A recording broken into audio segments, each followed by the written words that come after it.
Everyone, how's everything doing here today? Thank you for watching, and pardon some of the background noise, but it's a little windy out and I'm having another bad hair day, as you can see. But there was something I wanted to talk about, and with politics and everything, it's like, where do I start? I've covered a lot of things, and others with bigger platforms have covered way more than me. But there was something else that popped into my mind in regards to the Trump campaign, and that is, I call it the three tells. Three things that I look at that I specifically emphasize that say, this clearly tells me this is not a good person.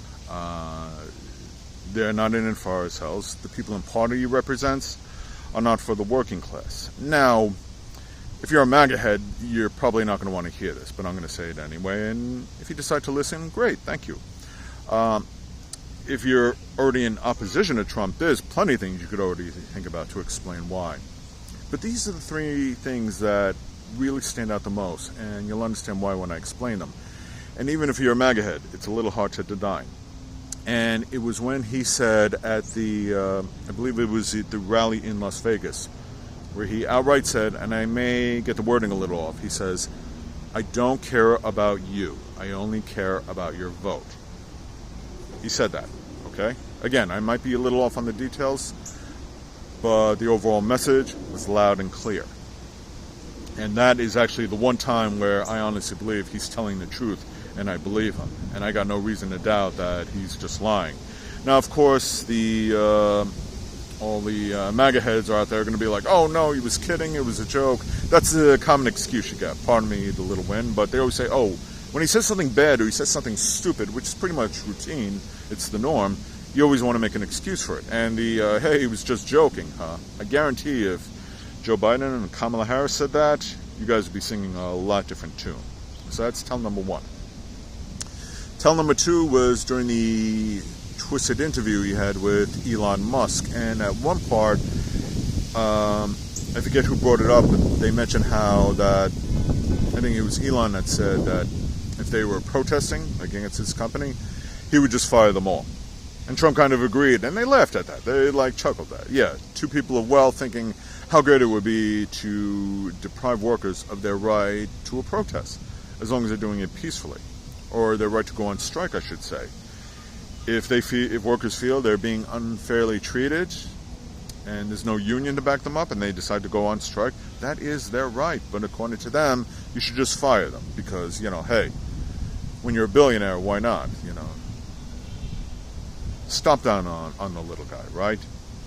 That is a huge red flag. And if that doesn't tell you clearly that Donald Trump does not support the working class, I don't know what will. If you really believe he does, then I think you've been seriously duped, and you're in the cult, and you are absolutely brainwashed. And I'm saying that respectfully. I'm not trying to be mean here. I'm pointing these out because I think they're very important. And the third thing is, and it's not even something he said, it's just something he did that leans more to character. And it was during the debate, the one and only debate he had for Kamala Harris. Whether there'll be two remains to be seen, but not to get off topic.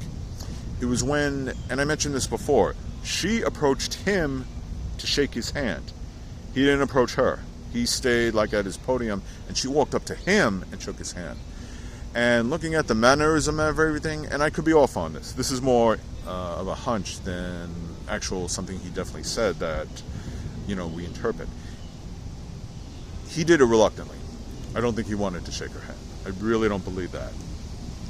And that goes to civility, which is something Trump clearly lacks.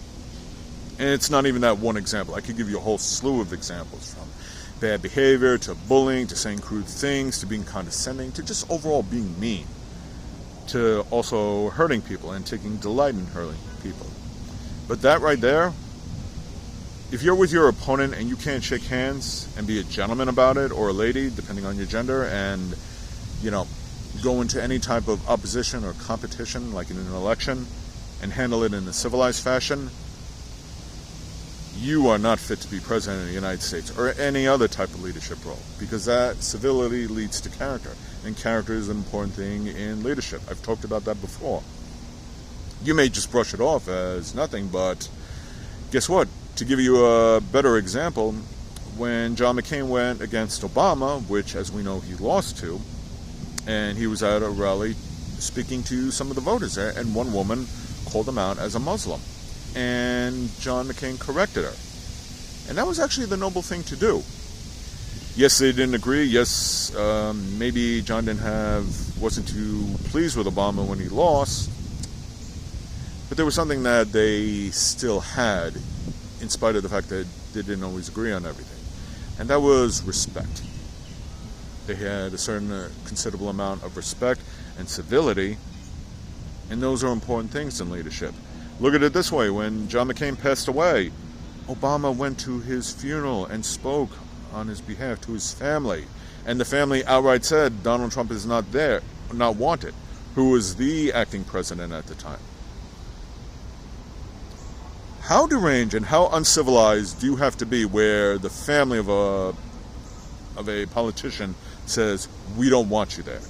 Okay, Clinton was there. I believe Carter was there too, and I think the Bushes as well. I'm not exactly sure, but I do remember outright it was Obama who spoke.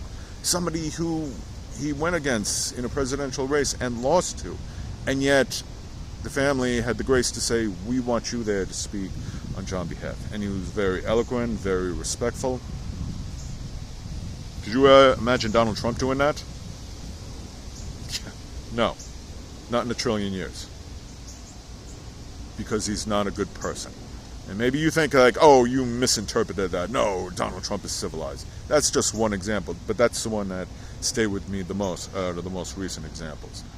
Maybe it's subtle, maybe it's not much, but yeah, little hints like that tell you everything you need to know about the person, as if we needed any real proof. And it's those three tells, like I said, the one where he outright said, I don't care about you, I care about your votes, where he's okay seeing other people of wealth fire workers when they're on strike because they feel they're not being unfairly treated or paid enough, to where he can't even shake hands with a political opponent. That tells you one thing: Donald Trump should have never been president of the United States. He should not be the up-and-coming president of the United States in 2024. He is unfit, he is uncivilized, and above all, he is un-American as well as unpatriotic. I know people say I like to throw that out to annoy the MAGA heads. I don't. I say it because it's the truth.